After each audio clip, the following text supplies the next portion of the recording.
The title of my talk today is Good Things Happen When Bad Things Happen. Oh, that's nice that you're laughing. I heard that, I have to say, I kind of wondered. And I heard this said by Jan Arden. She was here in the city a few weeks ago. Yes. My daughter-in-law bought tickets and invited me and another daughter-in-law and my one and only granddaughter, who's 13 years old, to go and hear Jan. If you know Jan Arden, she's a colorful speaker. She uses a few words that I kind of wonder if I should reach over to my granddaughter and cut her ears. She's humorous, she's vulnerable, she's authentic, and she's prosperous in every way. She grew up outside of Calgary in Springdale, and her mother was a dental hygienist and her father was a contractor. She has an older brother and a younger brother. She's a middle child. But her father was an abusive alcoholic, and she talked a bit about that and said that her home life was really a combat zone. And her older brother was, she said, my older brother was developed himself as a criminal. And in the end, he served a life sentence for first-degree murder and a 35-year sentence. She didn't really get into that, but she said that she really now understands early childhood trauma and really understands that because of what was going on in the home, that probably very much contributed to what happened to him. So she went down into the basement when she was about 10 or 11 years old, and in the basement to hide out. And she was on an acreage. She said there was nobody else to hang out with, so she hung out with herself.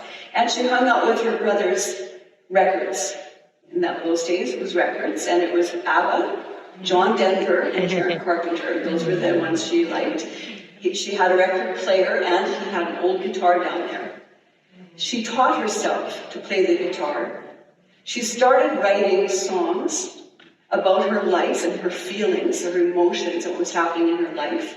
So, she was young, and she did this all the way until she graduated from high school, in the basement, writing music, pouring her heart out through the words in her songs. And at her high school graduation, she sang. She sang one of her songs, and her parents, she said, were there, and they both said, "Oh my God, how did that girl learn to even sing and play that guitar?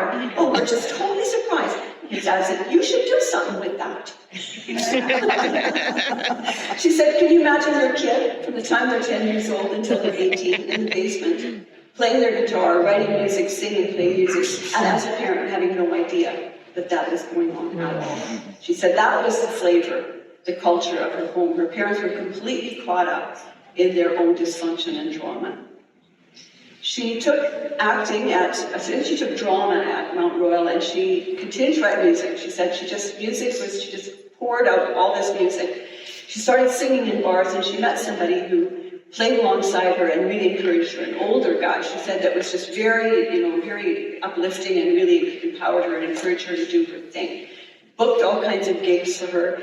He met a man from A&M Records and talked him into listening to Jan's tape. In those days, it was a tape. You could pop it in your car and play this tape. So she talked this guy into it. He was an executive with A&M. He listened to the music and said, "Don't like it.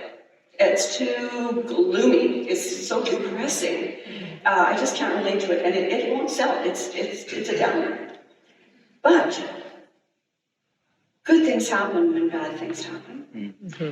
And he was supposed to be getting married in a couple of days, and his fiancée broke up with him and said she wasn't marrying him, and he was heartbroken and devastated. Got in his car, the tape came on, he listened to Jan's music. It was relatable now. He said, "I get it, I got it, it spoke to me. It was exactly how I was feeling, it was wonderful. It won't sell, but I'm going to produce it." So it became a hit, and the rest is history. She had 19 top hits. She had 14 albums produced. She's written a couple of books. She's toured across Canada and sung with the symphonies across Canada. I heard her speak, not really sing. I heard her speak because she traveled with the Vagina monologue that went across Canada, a presentation that was in support of women who had experienced sexual abuse and girls. And so it funded millions of dollars, and she was fantastic in it. And I'm a very conservative girl. I grew up on a farm. I went to a community church. I just really had a very in-the-box childhood. And so even the fact that she used the V word was shocking to me. And so it was a good experience for me. It was a very good experience. And I thought maybe it was going to be a bad experience, or that maybe it was a bad thing, but no. It was a good thing about a bad thing. Mm-hmm. So I went home thinking, where in my life have good things happened when bad things happened? I really had to get my head around that, because being this conservative young Christian girl, I was brought up in a home where we did not get emotional. My dad was raised by a single mother. His dad died when he was 7. My mom and dad's first baby died when it was born, just after it was born. My dad's brother, who lived really close to us, we were very close. He had 5 young boys. His brother died when my dad was about 35 or 36 years old. My dad did not express emotion. He was shut down. He was a good person. He was nice to be with, but now as an adult looking back, I realized those bad things happened to this good person who was a good father, but who really taught me through his example not to feel my own emotions. And so here was Jan on the stage, able to actually talk about all these things in her life. The fact that she had this kind of a family, the fact that she really struggled herself. She struggled herself with alcohol and overcame that. She stepped out in a world where few women were stepping out back then.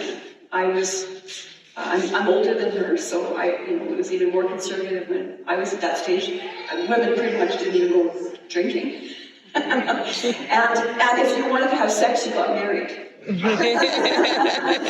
if you were pregnant, you got married.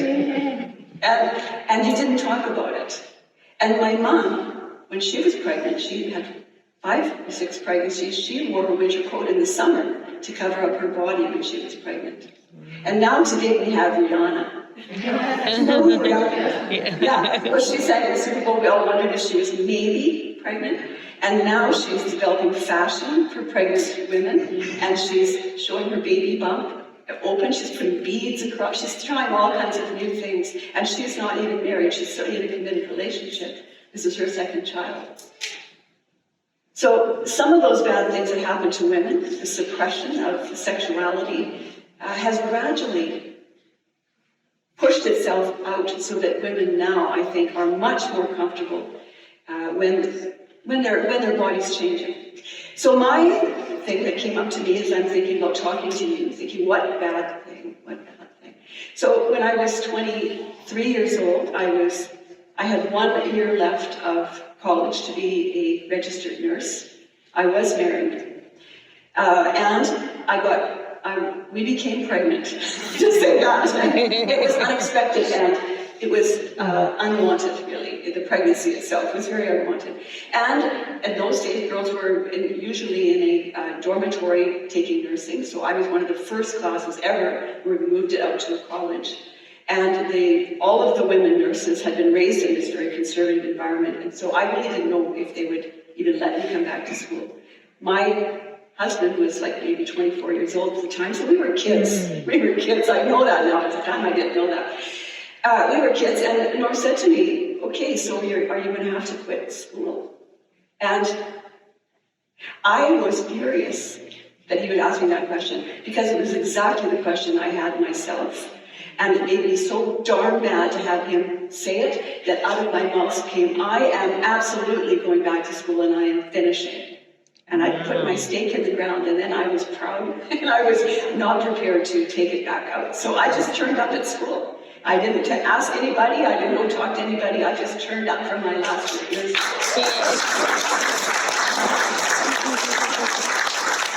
Now it seems so funny, it seems so foolish that would be such a big deal, but it was really a groundbreaking thing to do.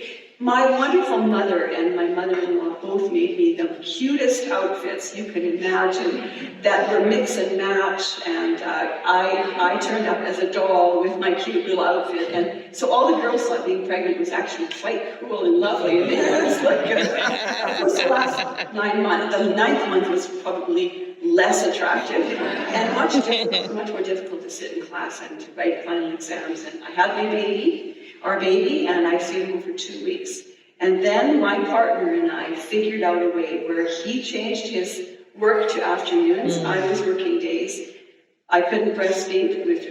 I couldn't handle that, I knew. So we bottle fed this lovely boy, and Norm did the daytime shift. He came home from work at 11 o'clock or so at night. He did that night shift, and I covered the rest. He took days off during the week. I had the weekend off. We figured it out. Was it easy? Not at all. And, were we the best of parents? We probably weren't. I can't remember. It was just, we were so driven to kind of manage all things. I now have grandsons that are this age that we were. So I have a lot of admiration all of a sudden, because I thought about this now. I just have such admiration for, my husband, who was very willing to step right up to me. Had a share. So I do know that what felt like a really bad thing, an embarrassing thing, a shaming thing, a disappointing thing, a thing that could wreck my life thing, really was a good thing. We met our minister friend, who's about 10 years older than us. We asked her if our baby could get christened at the United Church. And so the minister came to visit, a home visit, and he said, yes, but you two, I'd like you to come and lead the youth group. Because we weren't going to church. We were raised in the church, but we hadn't been going to church. So he said, you'll come and lead the youth group, and I'll christen the baby. But you need to be active in the church. Otherwise, this christening, it doesn't make any sense. They were our best friends for life. I mean, we attended both of their funerals in the last couple of years. And as the minister's wife, Nancy, was making her transition, we flew out to Nanaimo to say goodbye. That friendship wouldn't have happened had this pregnancy not happened. Good things happen when bad things happen. We sometimes forget that when we're in the midst of a bad thing. The other experience that we had, and I'm sorry, guys, I feel like I'm giving a girl talk here for you today. But I love you guys, so please just bear with me. So the last story I want to talk where good things happen when bad things happen is our youngest child. When he was born, the doctor felt he was going to have possibly a very severe, debilitating intellectual and physical disability. And Norm and I actually met working in the Ministry Center with children with disabilities. Norm was fairly high up on the ladder working in the Ministry Center when this happened. He was in charge and sort of supervisor. He'd taken a lot of courses and had a diploma in rehab medicine. He was big there, and that was his life's work, and he'd been there for quite a few years. And this child, possibly to have a disability, we had to have him tested every couple of days. And I was very close to still these friends that were minister and wife, Norm and I both were. And I remember in the hospital when we received this news, saying, it was just so absolutely overwhelming, so absolutely devastating feeling, that I simply said, I just surrender this. There is nothing I can do. And just being able to say, I completely surrender this to the divine itself, just was releasing. I felt somehow a new energy came into my body. A peace came into my mind and my heart. So it turned out that the child was fine, that all the tests in the end showed that this was not going to happen, but it changed us forever. When bad things happen, good things can certainly happen, because Norm and I both said, if this child had this disability, we would not place him in this institution that we had both worked in and where Norm was doing such good work in. We really agreed that we would raise our child at home and we would want the community to support us. Norm quit his job, took a job in Southern Alberta. We moved the whole family, and he started working with agencies who were supporting people with disabilities in the community. We moved to Edmonton when he got a promotion, and we continued to have that as our focus. And when I went to work, I started working as an early intervention nurse and served the rural community for mothers that had had babies born with disabilities or potentially disabilities, maybe just really premature births. At the end of my career for the last 15 years, I worked as an executive director to the GRIT program, which means Getting Ready for Inclusion Today. It was started by parents just like we were, young, who had a child with a disability and wanted their child to be served at home and wanted to be empowered as parents to really be great advocates. They wanted to understand the system that the child was going into, and they wanted their child to be with their brothers and sisters in school. And so that ended up being the focus of my whole career once I returned home as a working parent, and it certainly was what made Norm, I think, just especially powerful in his role. And really, I think, pushed him to a place of great leadership because he had this vision, a heartfelt path. But it came from this bad thing that happened. Good things happen when bad things happen. We walked into this center just for a visit. We heard this teaching that the presence of the divine is in you, in me, is within us, that it has embodied itself and lives and operates through us, and that as we think, we can choose things that serve us and that serve others and that serve the world, that we have the power to choose. And once we make that decision, that choice, the whole universe conspires for our good. Yes. People show up that open doors. People in the background that we don't even know about, like these nursing instructors that supported me and let me do this. Doctors who, came and sat with us and empathized with our concerns when we were concerned about our child. Our oldest son had an issue at work, and I remember him coming over and talking to us about it. And because of this teaching, and because of all the classes that we've taken here, and the mentoring we've gotten from so many of you as we asked for what we wanted prayer for and talked about our own challenges, all of that we were able to pour into that conversation by being good listeners, by not having to jump in to, fix the day and save the day, but to say things like, how could this serve your good? What good could come from this? What felt like a very bad and frightening thing. How can this serve your life? These are such simple messages.